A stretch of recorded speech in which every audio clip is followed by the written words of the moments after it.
கர்த்தரின் பரிசுத்த நாமத்துக்கு ஸ்தோத்திரம். காலை வணக்கம். பலமுறை தொலைந்தேன், ஆனாலும் ஒரு முறை கூட சலிக்காமல் வருகிறார் இந்த பாவியை மீட்க. ஆமென், ஆமென், ஆமென்.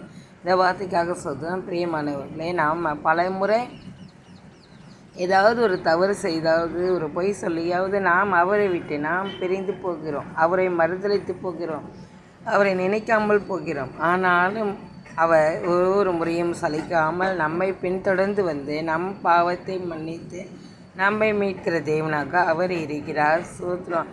அந்த அன்புக்காக நாம் இந்த காலை வேளையில் நாம் அவரை நினைப்போம், அவரை நாம் சோதரிப்போம், அவரை நாம் நினைவு கூறுவோம். இந்த வேளையில் அவரை நாம் ஏற்றுக்கொள்வோம். இந்த வேளையில் அவர் நம்மை அளவில்லாமல் ஆசீர்வதிப்பாராக. இந்த காலை வேளையில் உங்களை உங்களோட குடும்பத்தையும் ஆண்டவர் அளவில்லாமல் ஆசீர்வதிப்பார். ஸ்தோத்திரம். ஆமென்.